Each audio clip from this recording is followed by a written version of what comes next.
Story. Has anyone ever really hurt you? I mean, really hurt you?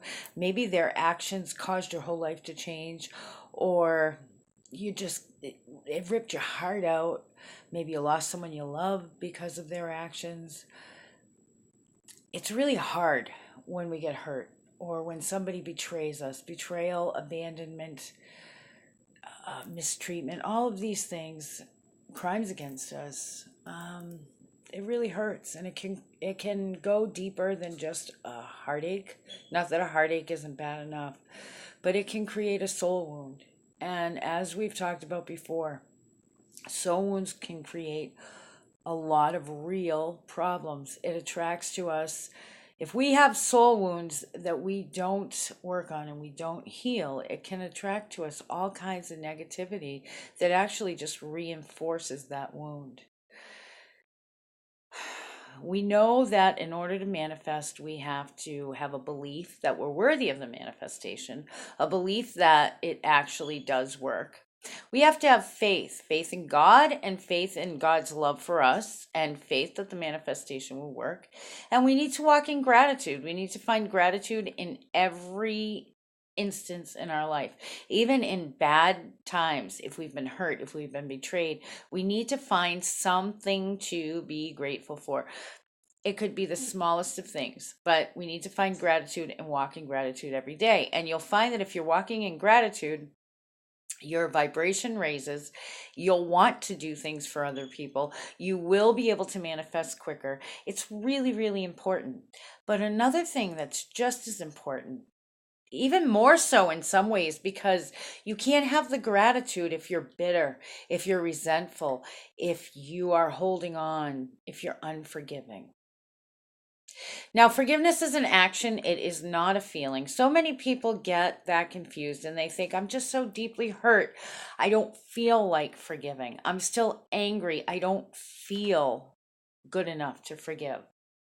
Jesus tells us that we must forgive. He doesn't suggest it. It's not just a, hey, you should probably do this. It's a commandment. So we must do it. Excuse me. We must find it in our heart to do it. It's an action. So even if you don't feel like forgiving, you need to do that anyway. You need to take that action. You need to speak it out.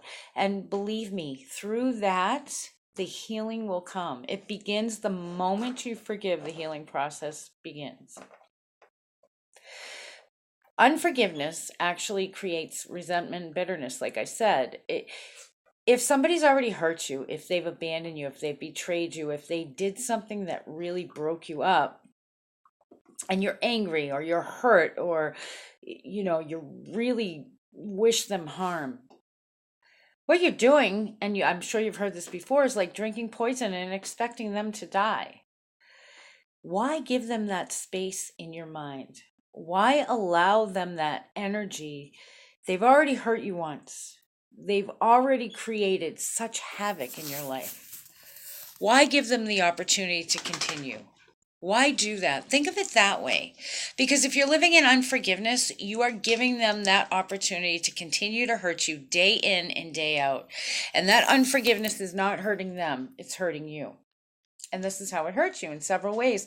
It affects your ability to be grateful. Because if you're walking around with bitterness and resentment, in your every day you're swallowing this bitter pill, you can't be grateful. Not really. Not to the point where you can live it out and you want to help other people, because you know what? Grateful people help other people. If you know that you've been forgiven by God and you know you're grateful for every breath you take, then you want to pass that along. That's another thing to think about. Okay. Anything that you've done, God has forgiven you. So you need to take that step and forgive somebody that's hurt you, regardless of what it is. And believe me, I know that people can be horrible. There are evil people in this world. You don't have to like the person. Forgiveness is not giving them a free pass to do it again. Forgiveness is not saying, hey, it's okay what you did to me. Not at all. Forgiveness is saying, look, I offer you forgiveness. And you don't have to say it to the person, but it does help to say it out loud. And like I said, the moment you forgive, the moment you say, I forgive you, mom, I forgive you, dad, I forgive you, friend, husband, wife, the moment you speak those words, even if it doesn't resonate in your heart, the moment you speak that out, the healing process begins. You have now opened up for those soul wounds to be healed and for life to start changing. Suddenly you'll realize it's not on your mind all the time. It's not there anymore. Little by little by little, little by little by little, it will go away. Sometimes we're blessed enough that it goes away immediately. Most times it takes work. And you may break down and cry, even if this is something that happened 30 years ago. You may all of a sudden feel a rush of emotion. It's okay. Go with it. Let it go. Deep breathe. Raise your vibration up when you breathe in. Bring protection down as you breathe out. Heal those soul wounds. How about if the person you need to forgive is yourself? What if you have done something that you find to be so horrible that you can't forgive yourself? I had a friend once who she was it's hard to explain. In some ways, she was a very, very good friend. She was very good to my children. She was very good to me. She helped out a lot. I know that she loved and cared about me, but she had a part of her that was sick, or I don't know if she was under attack spiritually. She had her own demons, we'll put it that way. And I'm not going to get into the whole thing that happened, but she did have a sick side to her, mentally ill. I'm not sure if it was demonic, mental illness, whatever, but she did something that I needed to forgive her for, and I didn't right away. Um, I did before she's gone now. She's crossed over. But about a year before she crossed over, she started getting memories of this thing that she did to me and to others, I'm sure. Some things that she found to be horrific. But she did them and she knew it. She knew that I knew it too. And it started to weigh on her. It started to be there all the time. This was like watching a Stephen King novel come to life. I'm not even kidding you. What happened to this girl, this is how dangerous it is to be in unforgiveness. What happened to her, I literally watched the demons take her soul away the year that she died. Now, crazy as that sounds, I watched it. This woman went from she was pretty strong. We used to joke with her and say she had like man strength, you know. She was very physically strong. She seemed to be emotionally strong. She had gone through a lot. She liked to joke around a lot. She could be also really bitchy. For those that knew her, they would say, oh, she could be really bitchy. But she also liked to joke around a lot. She was very active. She liked the ocean. I mean, she worked 2 jobs. And what happened to her is it started with, sorry about the TV, it started with losing weight. She was kind of heavy most of her life. Kind of heavy, not really heavy, but kind of a bigger girl. And she got so thin, you could see her bones. Her face looked different. You could see the bones in her face. You could see the bones in her neck. You could see her collarbone sticking out. She was so, so thin. Okay, you could say that was an illness thing. It wasn't. There was no illness, physical illness. This was definitely spiritual. The other thing is she kind of lost her mind. She would say to me all the time. Now she had claimed to know Jesus and to love God all the years that I knew her. I don't know what her testimony was or when she came to Christ, but she claimed to know him. But it became evident towards the end that demonic voices in her head had changed that. It's as if she didn't even understand forgiveness anymore. She kept saying over and over and over when she'd see me, the wrath of God is upon me, the wrath of God is upon me, the wrath of God is upon me. I'm not even explaining it right. This was scary. My children knew her because she slept at our house many nights. She basically lived with us without technically living with us for years. So my kids knew her well. She was like family. She was kind of like a sister to me. And my son, when he saw her several months before she died, I think he was maybe 12, maybe a little younger. He was terrified of her. And even he said to her, Jesus forgives. And she said, tell me about him again. Tell me about him again. And she would shake, and her eyes were crazy. And she was always saying, the wrath of God is upon me. The wrath of God is upon me. And I remember at one point I grabbed her by the face and I said, do you need my forgiveness? Because you've got it. You've had it a long time ago. Now please stop. God has forgiven you. God loves you. And she just started to cry. And then she went on and on and on this, up until the moment that the last time I saw her, she was talking about that.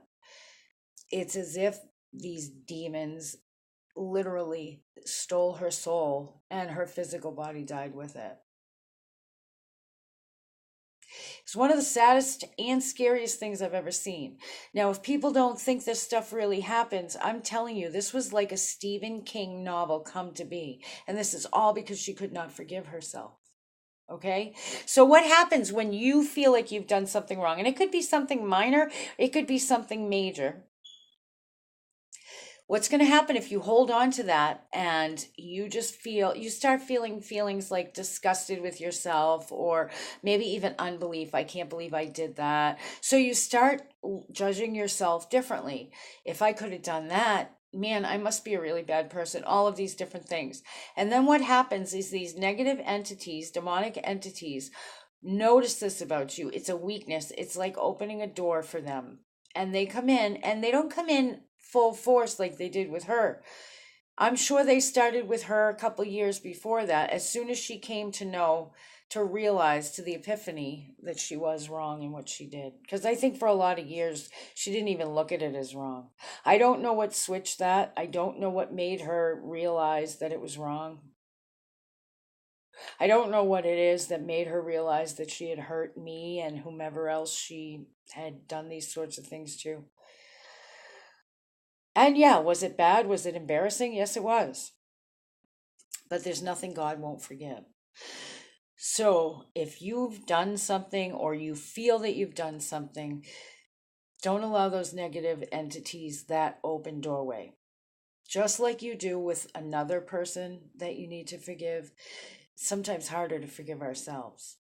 But what I want you to do, if you're in this case, whether it be unforgiveness for another person or unforgiveness for yourself, write down what feelings this brings up in you when you think about this incident. How many years ago was it? How many lives did it affect? How did it change you? How did it change them? How did it change the dynamics of your life? Think about this. Really think about it and write it down. I say write it down because I'm a writer and I believe that writing is healing. But if you don't like to write, go ahead and speak it into your phone or your recorder or whatever. That's step one. Step two, especially if this is about yourself, but even if it's about another person, I want you to speak it out loud. You don't have to tell another person. You don't have to share with anybody. Go in a quiet space and speak it out loud. I, Lori, forgive uh whomever, or no, not forgive yet. I, Lori, was involved in blah blah blah. I, Lori, committed the act of blah blah blah. I, Lori, was hurt by so and so. I, Lori, was raped by so and so. Whatever the case may be, speak it out loud. If it evokes all this emotion, it's okay. It's okay. Go back there just for a moment, but go back as an observer. Okay? So if you go back to the incident, try to detach yourself. Take some deep breaths first. Call upon your guardian angel or Jesus or God himself or whomever from the light that you want to bring. Be with me through this, especially if it's extremely difficult for you. Be with me through this. Okay? and speak it out loud. And as you're speaking the scenario out loud, envision it as an observer, as like a third party just watching it. Once you're able to do that, and it may be very difficult, and if you need to cry or laugh or whatever you need to do, go ahead and do it. Let those emotions flow. And then I want you to speak out loud. I, Lori, forgive so and so for hurting me. I, Lori, forgive myself.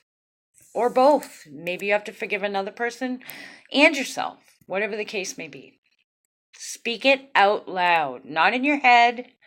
Speak it out loud. If you can, write it down. You don't need to, but speaking it out loud is very important.